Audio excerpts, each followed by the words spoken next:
Hello students, good morning, good evening and good night, depending on which time you are going to observe this lecture. This is the 11th lecture on electrochemistry. In this lecture, we will be going to discuss the electrolytic cell and electrolysis. So the heading of this lecture is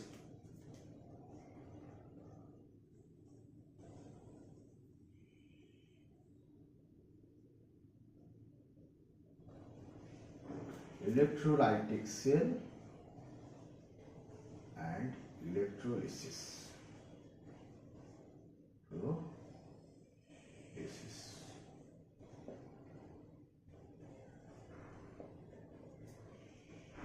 This is K.K. Mukherjee in the Science with Mukherjee Sir YouTube channel.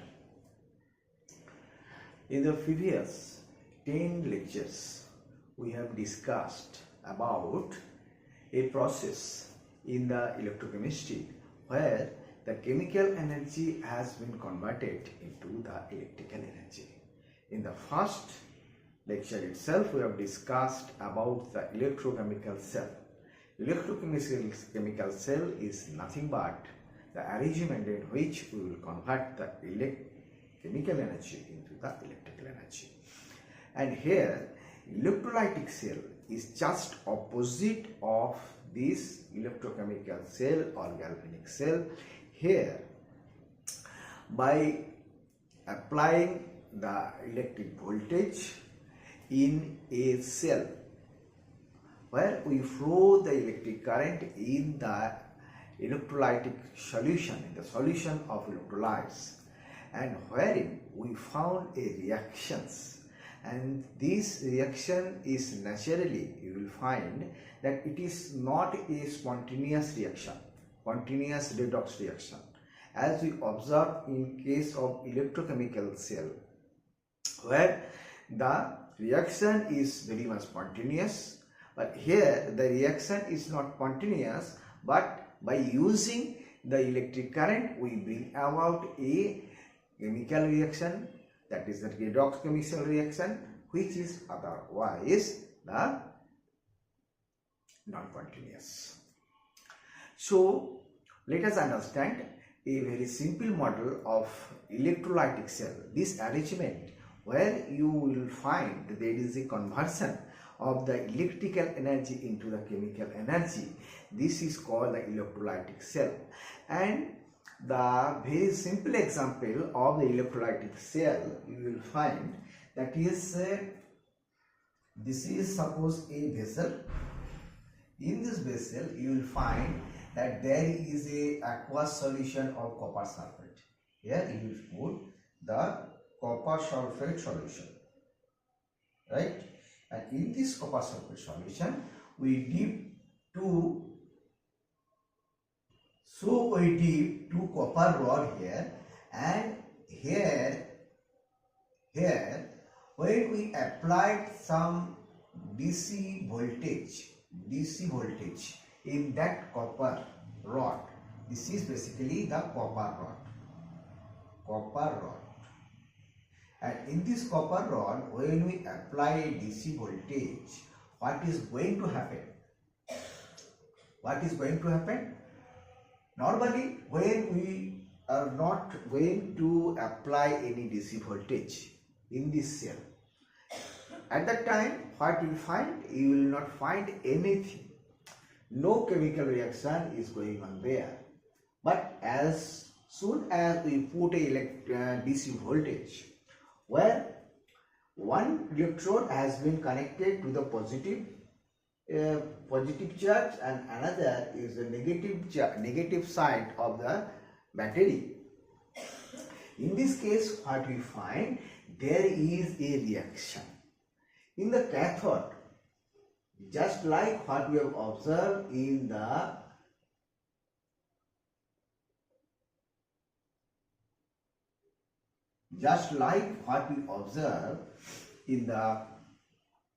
electrochemical cell, what you observe, that there is a reaction. In the cathode, reduction is there, in the anode, oxidation is there, and it is a spontaneous chemical reaction. But here it is the not continuous, but we make this reaction continuous by flowing the electric current into it. And in the cathode, what we find, the Cu plus 2 ion will be reduced to copper metal. So this reaction in the cathode we will see, that is aqueous copper ion has been reduced to copper solid. So here we will find the copper ion has been converted into the copper solid. But this reaction is going on here in this side, where there is the negative side of negative. Battery has two poles, negative pole and positive pole. In the cathode, here you will find there is a deposition of this copper metal, and which is being connected to, we will find it is connected to negative side of the negative terminal, we can say negative terminal of the battery, and this is called the cathode. And in the anode, this is, in anode you will find there is a dissolution. Here you will find the copper metal is being oxidized to copper ion. That we will find this. This is in the anode, and you can see in the anode there it is connected to the positive terminal of the battery. Positive terminal of the battery.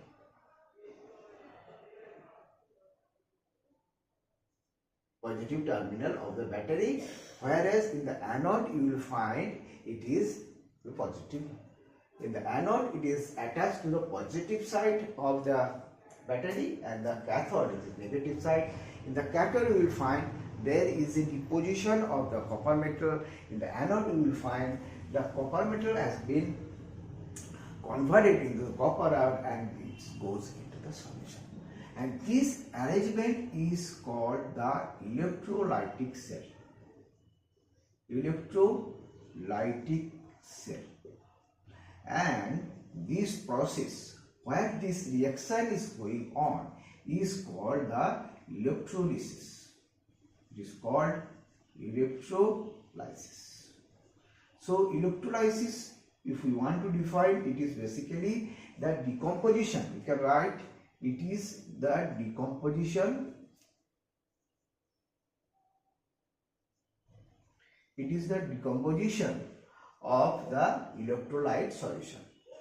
Decomposition of electrolyte solution. Decomposition of electrolyte solution. So the arrangement is called electrolytic cell, and this is a electrolysis. And this process is very much important in the industrial practices. In this process you can find there is a different type of metals, that is sodium, magnesium, calcium or aluminium has been electrolyzed. Its compound has been electrolyzed and it is electrochemically being reduced. Otherwise there is no reduction agent that it will reduce the its compound has been reduced by this reducing agent. This is not possible. For that we have to take the help of the electrochemical reduction. In this case the salt of the sodium, magnesium, calcium has been electrolyzed. Its molted stage, it has been melted. After this it has been electrolyzed. And in case of aluminium oxide, that is alumina, that has been molted and it has been electrolyzed to produce the aluminium. In this case what is going to happen, that is the most important thing, that you can able to have the most purified version of this element. As for example, copper. There is copper in the there is a lot of reaction has been found out that it is not so much pure. So when we put this impure copper at the anode and the copper metal at the cathode, what is going to happen? The impure metal, when we flow the electric current, the impure metal will be dissolved, impure copper metal has been dissolved, and the pure copper metal will be deposited on the cathode. And in this way you can able to have a very pure form of this metal. Okay, so we understand the electrolytic cell. Now question arises, what is the difference between the electrolytic cell and the galvanic cell? Let us understand.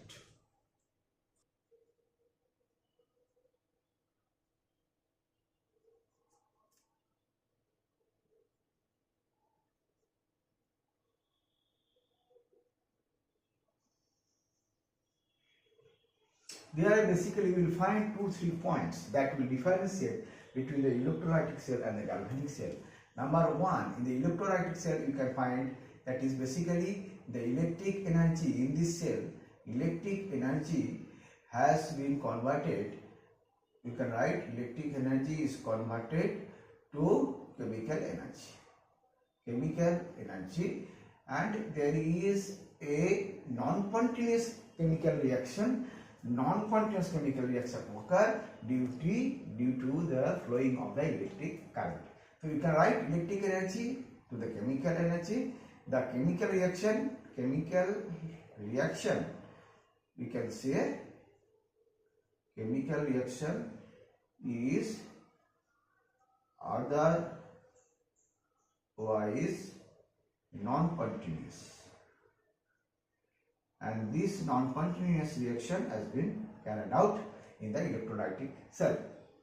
In the galvanic cell, we can write this is the chemical energy into electrical energy. Electrical energy by spontaneous redox reaction. Spontaneous redox reaction.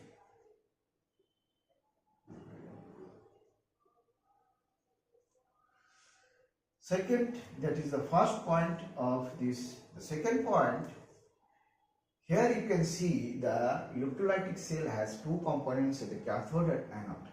Cathode attached to the, or we can connect it. We can write one you have to use connected. Cathode connected to negative side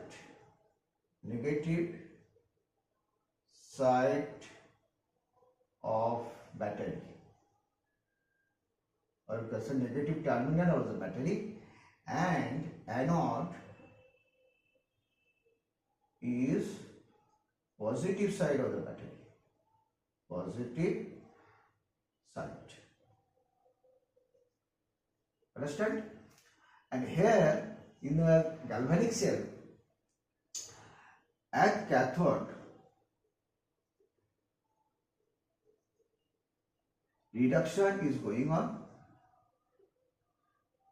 Reduction, and at anode,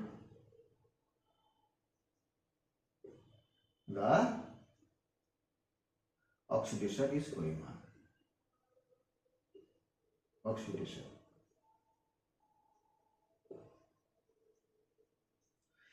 And you will find that is the one very important difference. Here the cathode is being attached to the negative side of this battery, whereas here the cathode has been, there is a generation of positive charge, whereas in case of electrolytic cell, anode is positive side to the battery, whereas in the galvanic cell it is the negatively charged. So this is the principal difference between electrolytic cell and the galvanic cell. Now we will understand one very important thing, that is the quantitative analysis, quantitative perspective, quantitative perspective of electrolysis.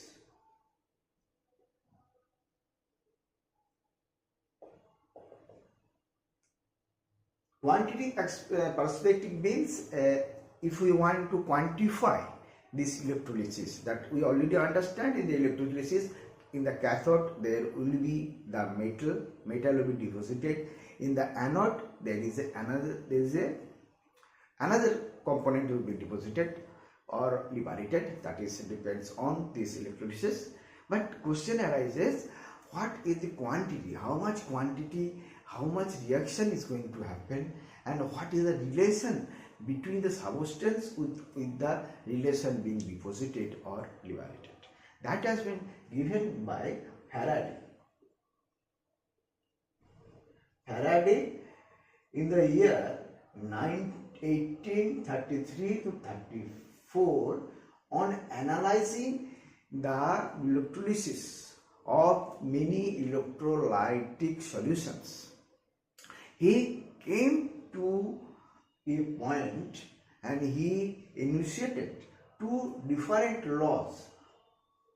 One law, first law is the first law of Faraday, first law of Faraday,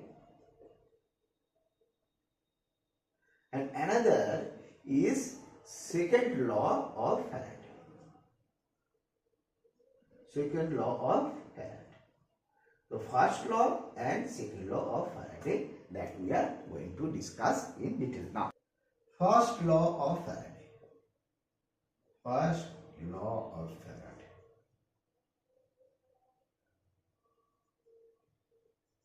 First law of Faraday, it states the weight of the, we can write this, weight of ion deposited on electrode is proportional to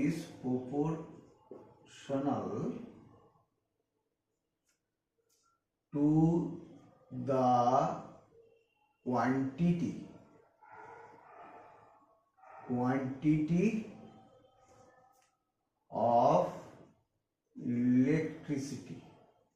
quantity of electricity passed.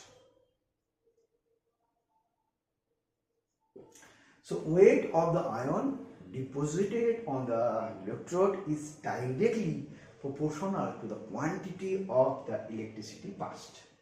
Suppose quantity deposited is W and the electricity passed is Q. So we can write W is directly equivalent, directly proportional, directly proportional, directly proportional. So W is proportional to Q, whereas W is the weight deposited on the electrode and Q is the quantity of electricity has been passed through the electrolytic solution.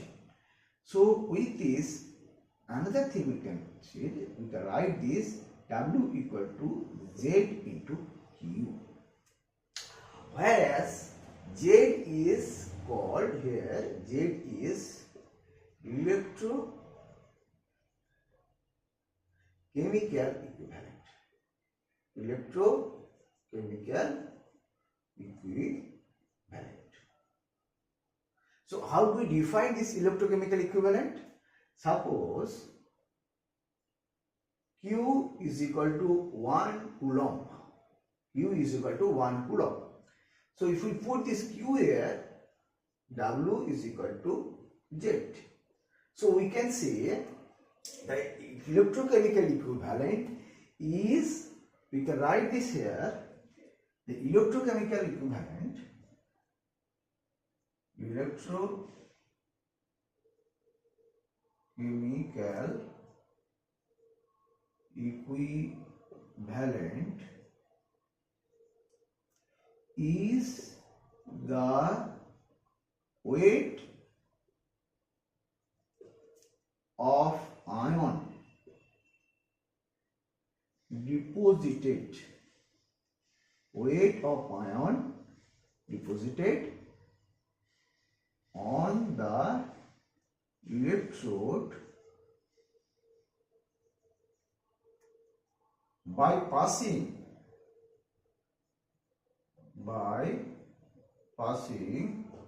1 coulomb of electricity.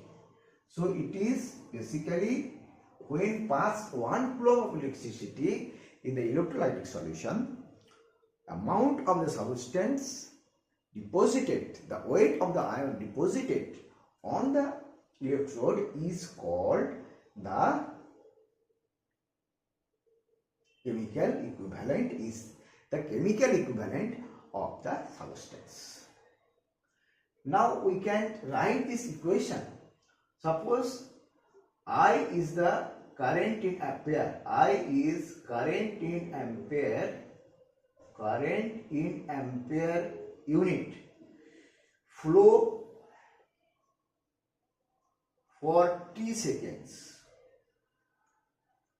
Then Q, that is amount of the electricity passed, is equal to I into T.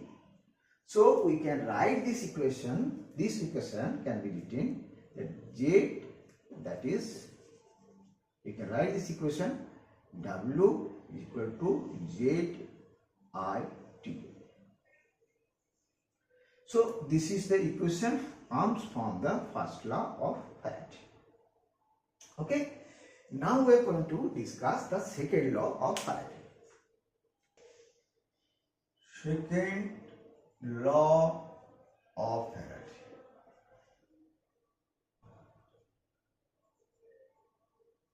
Second law of Faraday says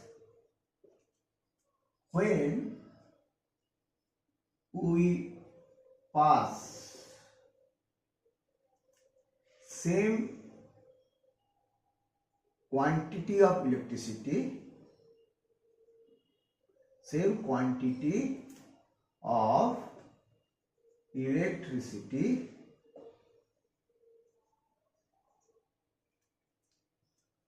to solution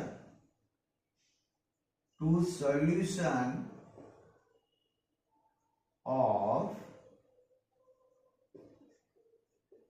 different electrolytes. Different electrolytes. To different electrolytes, at that time, weight of ion deposited is directly proportional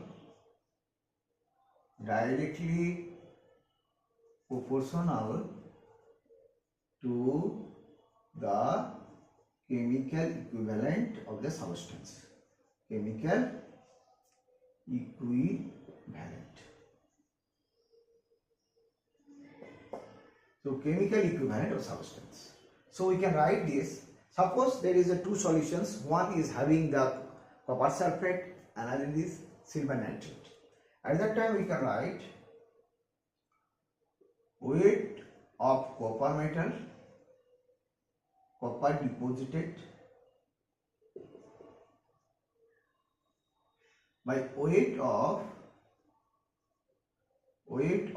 Ag deposited. It will be equivalent weight of copper and equivalent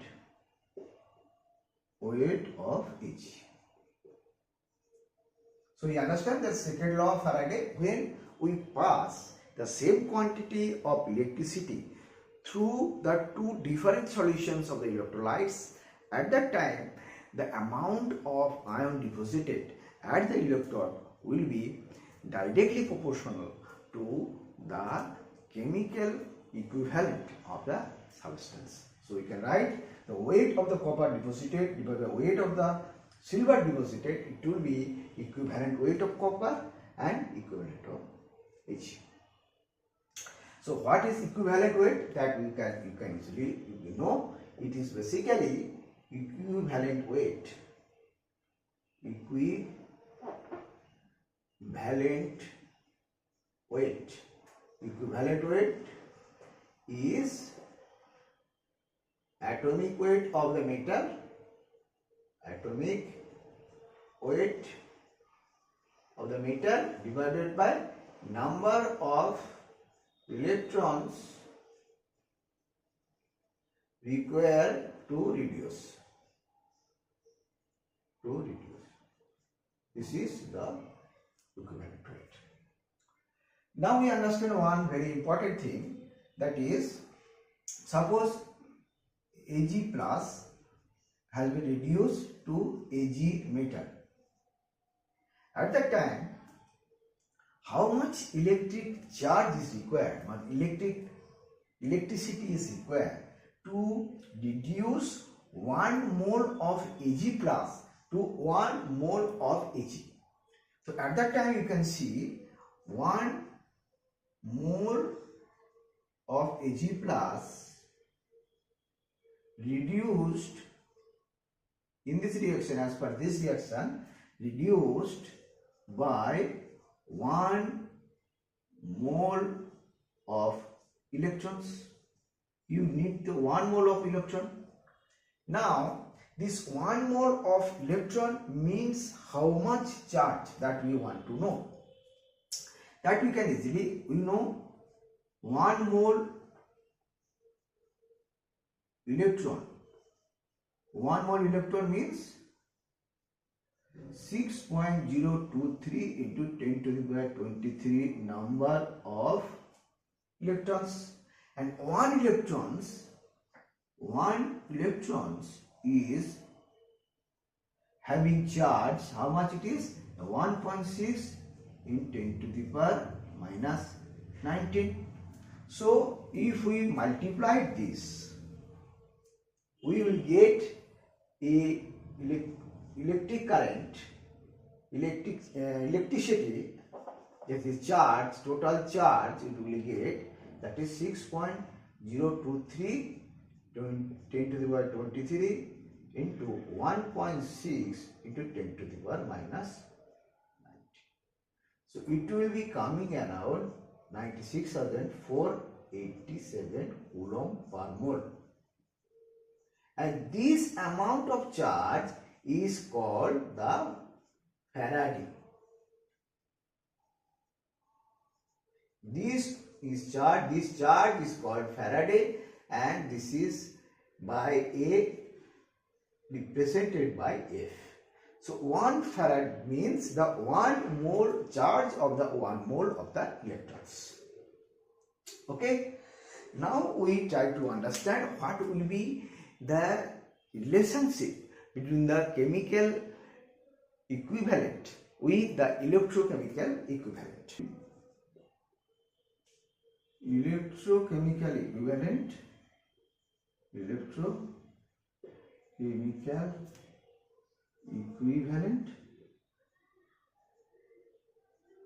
and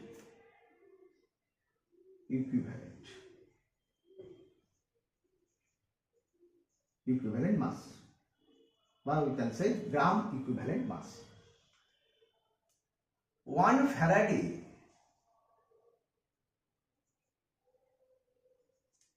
of electricity, 1 Faraday of electricity shall deposit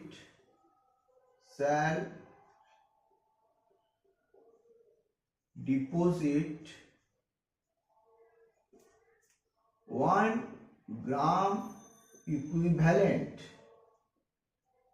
1 gram equivalent of substance. 1 gram equivalent of the substance.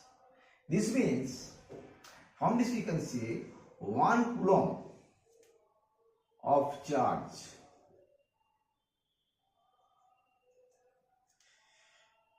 deposit how much? Now 1 equivalent weight, but you can write equivalent mass of the metal divided by 96,500. We have approximate, that is basically it is 96,487. Now we are approximated it 96,500. So 1 coulomb of charge deposits this amount of material, this amount of substance, right? This amount of substance, that is equivalent mass divided by this. So we know electrochemical equivalent nothing but when the 1 coulomb of charge has been passed, how much quantity of the ion, how much weight of the ion has been deposited. So it will be basically, we can write electrochemical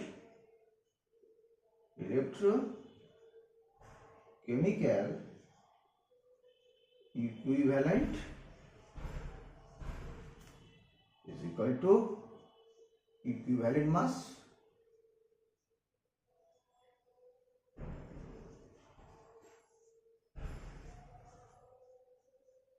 divided the basis, and this is the relationship.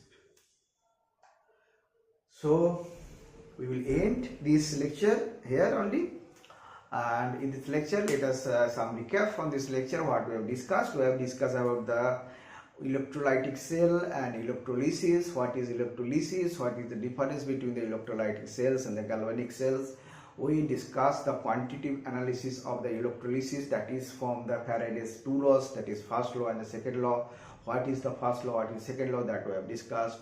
And also we discussed the relationship between the electrochemical equivalent and the chemical equivalent, and also we discussed the Faraday. What is called 1 Faraday? That is a very, very important quantity that we must remember.